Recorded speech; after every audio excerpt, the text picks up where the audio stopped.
Existe também a estruturação do parágrafo, porque aí o que acontece? A pessoa agora que ela quebrou o texto em partes, digamos assim, vai ficar bem mais fácil para ela conseguir, de certa forma, estar estudando a partir de parágrafos, entende? Porque o que acontece? O que determina a extensão de um parágrafo, por exemplo, é a própria unidade temática. Então a unidade temática vai determinar a extensão justamente porque as ideias que estão subjacentes ali, elas giram em torno dessa ideia principal, dessa unidade temática. Então quanto mais extensa ela for, mais extenso seria o texto, entende? Do parágrafo. Entende? No geral, aí, entre 7 e 8 linhas, mais ou menos, um parágrafo, onde vai conter aí justamente não só o tópico frasal, mas também as ideias secundárias que vão estar apoiando, ou então, de certa forma, expandindo, né, a compreensão acerca da tese principal ali do texto dentro do parágrafo. Entende? Então, assim, é muito comum aí os textos de natureza dissertativa, eles possuírem justamente esses aspectos, né? Então, é justamente essa questão de ideias do texto, que elas são, então, dispostas de maneira a serem compreendidas. Então é como se fosse assim, um parágrafo fosse inventado para meio que colocar ali a relação de ideias, né, existentes dentro de um determinado texto, onde cada parágrafo, em tese, deveria ser colocado uma ideia. Então uma ideia aqui, outra ali, entendeu? Uma em cada parágrafo respectivamente. Qual que é a estrutura do parágrafo? Geralmente o parágrafo vai ter aí 3 tipos de estrutura, é a mesma de uma redação normal, né, que vai envolver a introdução. A introdução aí geralmente a primeira, a segunda linha contendo o tópico frasal.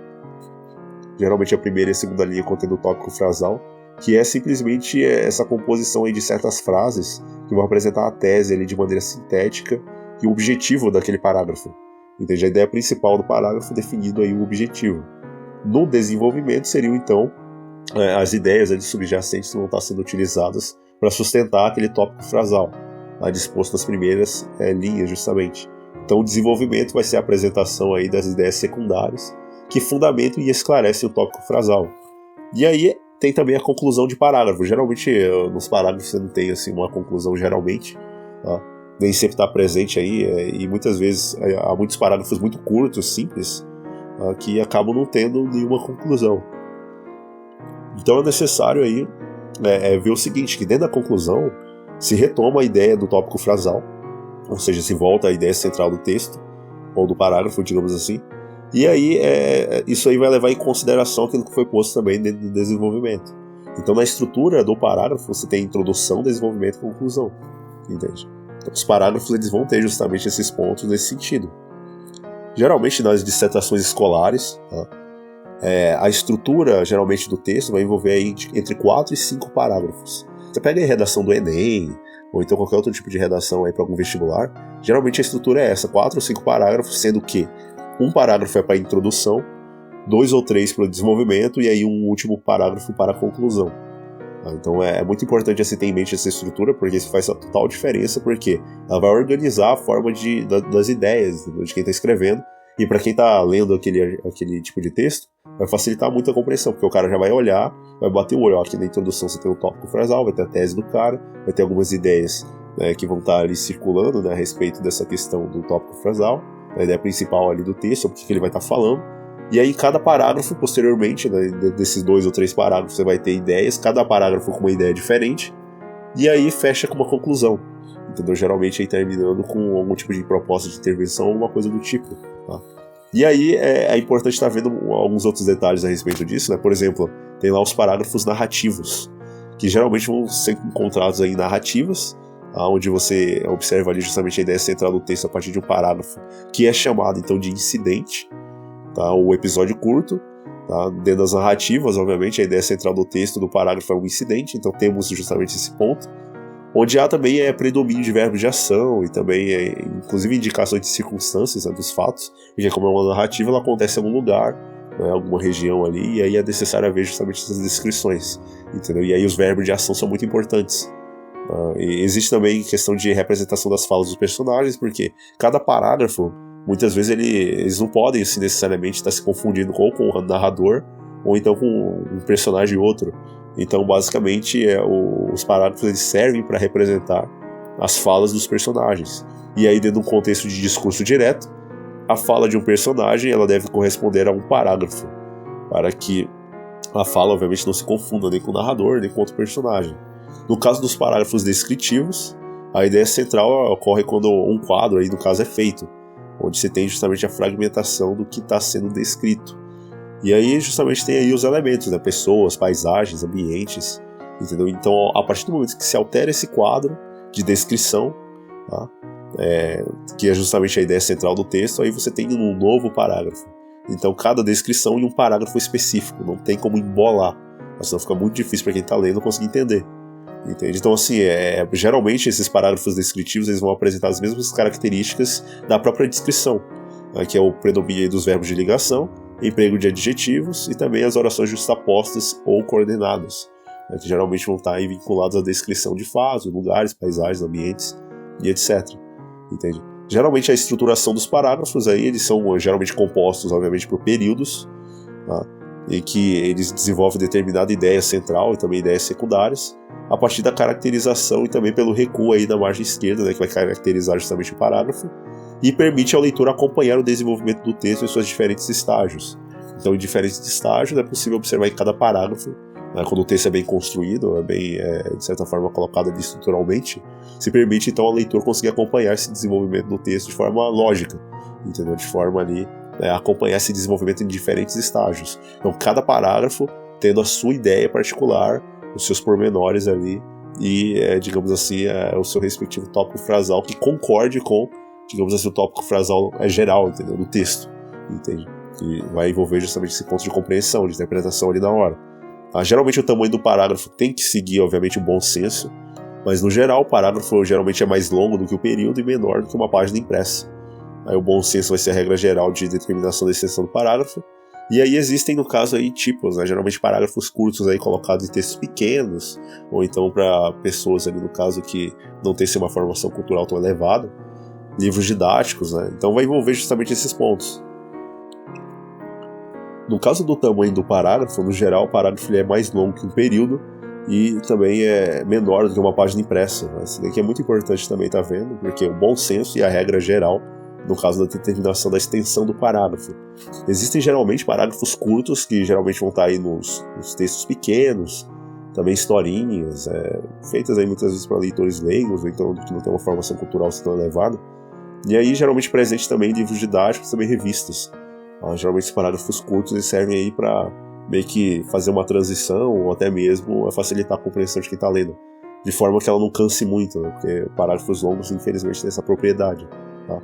Então se tem justamente esses pontos, né, que vão envolver essa questão dos parágrafos curtos, os médios, tá, geralmente aí entre 50 e 150 palavras, e também os parágrafos longos, que geralmente vão estar presentes em editoriais e também nos artigos científicos, que vão envolver aí textos extremamente grandes, muitas vezes, para economizar certas páginas, e também que exigem muitas especificações.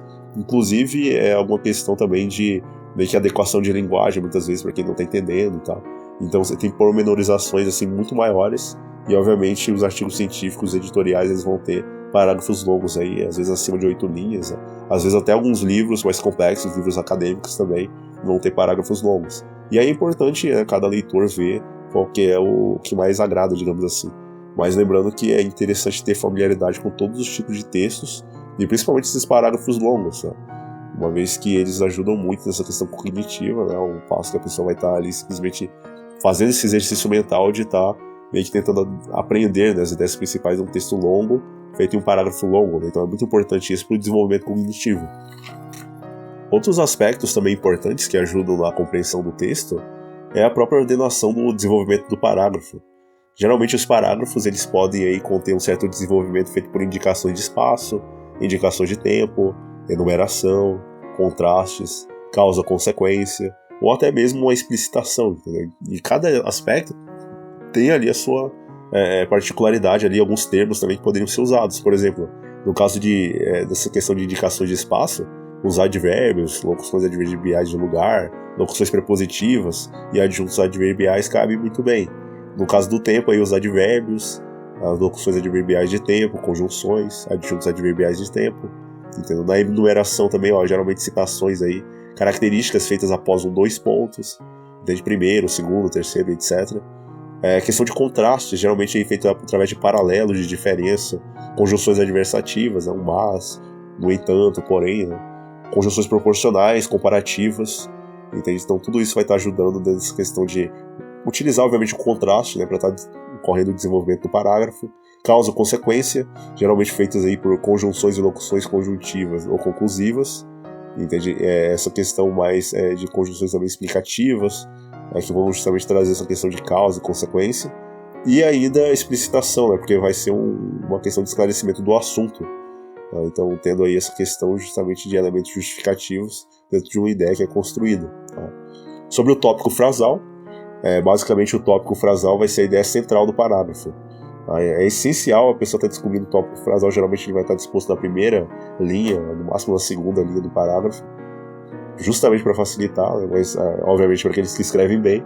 Mas para alguns autores, né, principalmente autores que são traduzidos, né, de outras línguas, geralmente a coisa muda ali de figura às vezes, aí é necessário, de certa forma, ter uma certa desenvoltura para ler o texto e identificar rapidamente esse tópico frasal, entendeu? Porque tem muito autor que começa a escrever, aí tipo, tu vai ver que o tópico frasal às vezes está lá no finalzinho, entendeu? Geralmente ele fica no finalzinho, ou então no início, mas tem alguns também que colocam no meio, entende? Então assim, é importante estar justamente vendo e identificando, porque a ideia central do parágrafo é que orienta e governa então o parágrafo.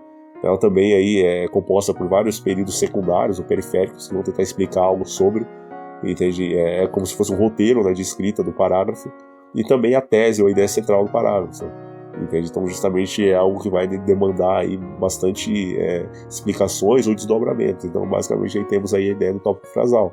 Tá? Então assim, a ideia central, o tópico frasal, vem geralmente no início do parágrafo, né, e é seguido aí de ideias secundárias. Tá? Geralmente os tópicos frasais eles se dão por enumeração, descrição de detalhes, confronto, razões, análise ou exemplificação. Então tem esses pontos também que ajudam a definir, né, o tipo de tópico frasal que vai ser. Geralmente uma ou duas frases ali você já tem um tópico frasal muito bem estabelecido, entende? No caso também existem também partes do texto e também a sua integração. Isso aqui é muito importante quando está estudando, entende? No caso aí, geralmente os textos eles são compostos por títulos, parágrafos, inter e intrapartes e aí o fim. No caso do título aí, geralmente ele vai ter uma função factual, quando ele resume as linhas do texto, ou uma função poética, no caso aí chave para a leitura interpretativa. Os parágrafos eles possuem relação, né, com o esquema de raciocínio do autor, e no caso aí existem etapas de desenvolvimento de ideias, né, que vão envolver esses aspectos. Entende? E aí geralmente tem os tipos, né, chave, contraposto, explicativo, elucidativo, argumentativo, entendeu? Que vai envolver essa questão comparativa também, ou analógica, essas questões, né, de enumeração, tá? Reiterativo, judicativo, conclusivo. Então tem vários aspectos, vários tipos aqui de parágrafos, entende? E no caso aqui das inter e interpartes do texto, né, é justamente esses recursos que vão sustentar a argumentação, a articulação aí do texto, entende? Através aí de formas geralmente gramaticalizadas, entende? Onde você vai ter ali justamente a exploração ali das evidências aqui, ou a transformação de uma possibilidade em fato, geralmente acompanhada aí de algumas palavras, por exemplo, assim, na verdade, o efeito, né, pois, portanto. Então existem justamente esses aspectos, né, que vão estar envolvendo justamente essa questão, entende? E aí, por último, né, já vimos o título, o parágrafo, a inter e intrapartes, e aí tem o fim, né, que aí justamente vai envolver a síntese isotópica do texto, né, que é obviamente anunciada ali desde o início, entende? Então assim, tem justamente esses aspectos, né, que vão envolver justamente a formação do texto. Então assim, a partir das dicas que foram dadas aqui, né, dessa questão de estruturação, de síntese, análise do texto, fica muito mais fácil conseguir um estudo, né, e de fato aprender bastante coisa, né, a partir de um texto, né, a partir do momento que se decompõe ele, se entende de fato o que significa um tópico frasal, né, dentro de cada parágrafo, entendendo a estruturação, né, das ideias e dessa disposição lógica dos argumentos, né, do autor, entendeu? Em cada parágrafo. Muitas vezes é importante justamente entender esses elementos, porque às vezes vão estar embaralhados no próprio texto, entende? E aí é necessário uma certa perspicácia ali para conseguir identificar eles, porque nem todos os autores escrevem de uma forma padronizada, então aí muitas vezes a pessoa tem que conhecer de fato o que é o que, aí quando estiver embaralhado ali, já numa primeira leitura já conseguir identificar, esse aqui é um tópico frasal, essa daqui é uma ideia primária, ideia secundária, terciária, que vai apoiar essa outra ideia. O parágrafo está construído dessa maneira, se tem ou não tem conclusão, entendeu? Qual que é a ideia principal, sobre o que o texto fala, entende? Quais que são as palavras-chave que podem ou não ser sublinhadas, entendeu? Às vezes o texto não tem título, qual seria o título mais apropriado de acordo com o tópico frasal, Então, assim, é geral do texto. Então, é muito importante estar justamente entendendo esses elementos para conseguir ter uma compreensão, não só a compreensão do texto, mas como tu conseguir até mesmo reproduzir as ideias do autor através de um resumo, de uma síntese, ali, de maneira que isso, mesmo tirando partes do texto, venha a conter o essencial, entendeu?